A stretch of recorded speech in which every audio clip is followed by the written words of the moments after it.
एक बार का एक प्रसंग मेरे ध्यान आवा है। एक महात्मा जी कथा कर रहे थे। अच्छा। तो उसमें बोले एक बार क्या माता पार्वती जी ने प्रश्न कराया कि भगवान ये आप मुंडा की जो माला पहन रहे हो, ये खोपड़िया की माला जो पहन रहे हो अपनी गले में, ये किसके खोपड़े हैं? लेकिन भगवान ने वहां हंसी में टाल दी, किसी और दिन फिर बताऊंगा। हाँ, कैसे फिर बताऊंगा, जरूरत पड़ेगी। लेकिन वो नहीं मानी। बोले नहीं बताने पड़ेंगे। बोले रहे ये तेरे ईश्वर हैं, बार बार आती रहे मेरे बहती रहे वा, और ये तेरे ईश्वर है जो मैं पहले बैठा। तो ये है जी। हाँ, ऐसा था, ये कथा में आता है उसमें कि भगवान आदि शक्ति माता ने 108 जन्म लिए जी। जो पार्वती का 108वां जन्म था। और 108 बार जो है ना सती हो गई। दक्ष का जन्म लेकर सती हुई अग्निकुंड में अपनी देव योग अग्नि से। और इस तरह जो है ना कदे कुंवारी अर्ध कुंवारी बनी, कदे किम बनी, और दुष्टों का नाश कर कर अपने शरीर को भी छोड़ती रही। हाँ जी। जब पार्वती के रूप में इन्होंने शरीर लिया, शरीर ग्रहण किया, जब नारद भगवान ने इनको बताया, नारद भगवान की कृपा हुई, भगवान विष्णु की कृपा हुई इन पर कि भाई ने सारे कार्य कर दिए संसार के। ईब जो सना कुलयुग होगा, कुलयुग में इसका एक ही रूप काफी, क्योंकि ऐसा कोई बलवान राक्षस नहीं होगा कुलयुग में जो मेरे ही कारण, मेरे ही द्वारा मारा जाए। तो भगवान नारद जी ने जाकर के पार्वती जी को पूछा कि हे माता, आपने पूरा ज्ञान है। अग भाई के बात क्या कहा कि आपने 108वां जन्म है आपका ये, और जिन एक ही भगवान शिव के साथ आप शादी करती हो, इन 108 जन्मों में आपने वर यही वरया है। और ये उम्र कथा जानते हैं, उम्र कर देते जीव को जो कभी मरा ही नहीं। तो आपने पहले शरीर में क्यों ना पूछा उनसे, उम्र कथा क्यों ना सुन ली? आप मरती है कौन है, वो शरीर नहीं था आपका। आप बार बार जन्मी मरी इतने दुख उठाए आपने कि भाई मन पता नहीं था। अब माता मैं बताने लग रहा, पूछ लियो भगवान शिव से। और एक और बताओ पहचानक बताओ कि उसके गले में 108 रुंडरों की माला है, रुंड है, यानी आपके ही शर हैं। वो टालेंगे, पूछ लियो उनसे वे माला क्यों पहन रहे हैं कि भाई माला तो मैंने भी देखो, मैं भी देखो पहन रहे हैं। अब वो आप पे के शर से तो भाई आ जान दे।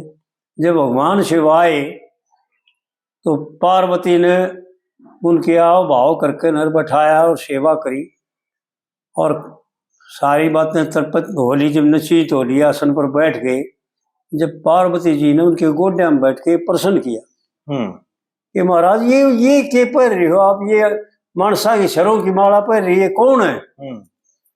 तो भगवान शिव ने टाल दिया, अगला फिर बतावा कभी, अभी समय नहीं है इसका। तो पार्वती बोली ना महाराज, आप मेरे से केवल लखो कर रहे हो, बताना पड़ेगा आपने।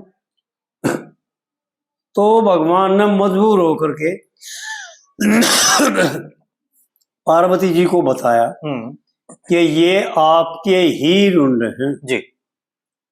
कि महाराज फिर मन ने इतने जन्म ले लिए। कहा कि महाराज आपने मेरे साथ दुराव किया, मेरे साथ धोखा किया।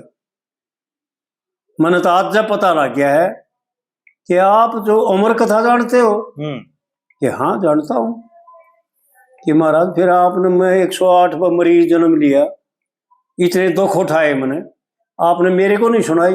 और मैं आपकी प्रिय थी, आप मेरे को बार बार कहते हो कि आप मेरी अति प्रिय है, कि हाँ इसमें भी कोई दो राय नहीं। फिर महाराज आपने मेरे को उम्र कथा नहीं सुनाई कि आपने प्रश्न ही कब किया। एक बात, हे पार्वती प्रसन्नता आप ही बिना करी कि महाराज मेरे को उम्र कथा सुना दो, कि महाराज जी तो मैं प्रश्न करी तो आपने सुनानी पड़ेगी उम्र कथा, कहानी मेरे को सुनानी पड़ेगी जी। तो उस वक्त जो है ना पार्वती जी को लेकर के हिमालय पर गए और वहां पर जो है ना अमर कथा सुनाई उसने सुनने जंगल में बैठा करके एक पीपल सूखे पीपल के नीचे और उसमें जो है ना एक खोगर थी और उसमें एक ऐसा बताते हैं कथा में आता है भागवत पुराण में आती है ये कथा क्योंकि सुखदेव मुनि ने ही भागवत पुराण सुनाया था और उसी का इससे जन्म होता है जी उसी से संबंध रखती हुई कथा आई।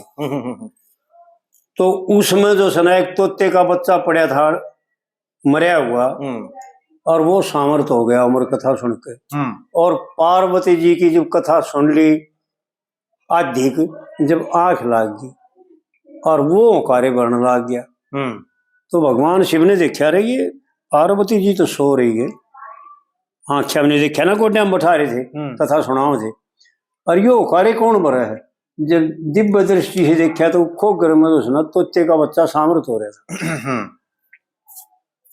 तो उसको भाई बाहर लेकर भाई तो तेने तो मारूंगा मैं कि महाराज कैसे मारोगे मैं बाहर लेकर के भाग जाऊंगा कि मैं बाज का रूप धारण करता हूँ।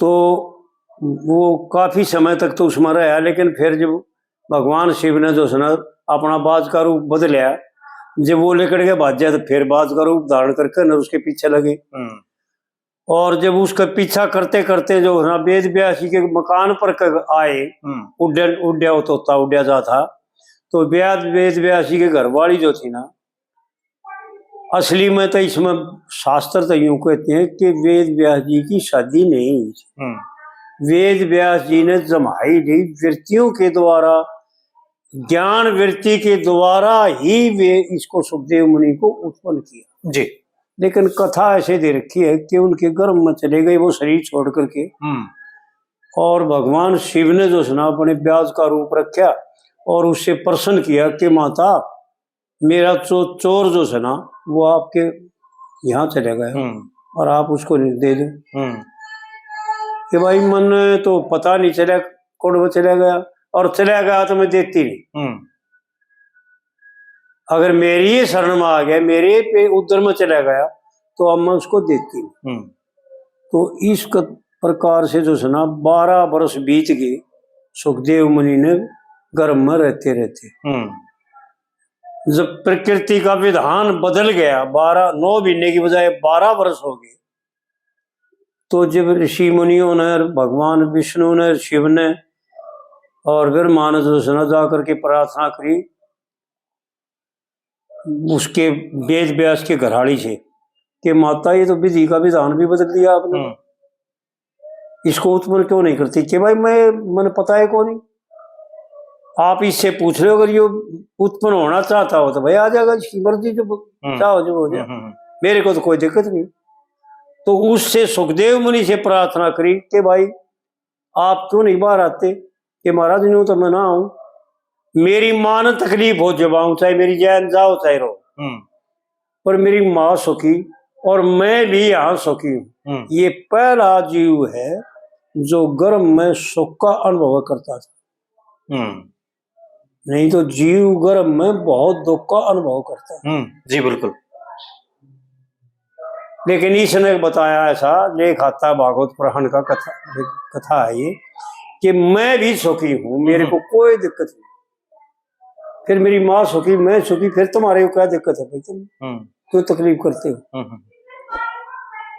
अगर मैंने बाहर आना है कि प्रशंसा करते हो आप प्रसन्न करते हो और मैंने चाहते हो कि मैं बाहर आऊं तो भगवान शिव मेरे को माफ करे मेरे को मारने की टाल करें तो मैं बाहर आ जा नहीं तो मैं आता ही ना कौन है। तो जब वहां भगवान शिव ने इसको जो सुना वरदान दिया अजर उम्र का भाई तूने कथा सुन ली तू उम्र है और भगवान ब्रह्मा ने इसको वेद सुनाए ज्ञान दिया और जब ये जो सुना बाहर आते गर्भ से और ऐसा लेख आता है कि और नाल को कांधे घेर करने और जंगल में चल पड़े थे। हाँ ये तो है जी ऐसा था ऐसी कथा ये बहुत पुरानी कथा लंबी है। सुखदेव मुनि भी और नाल ने कांधे धर के चल पड़े। हाँ। जी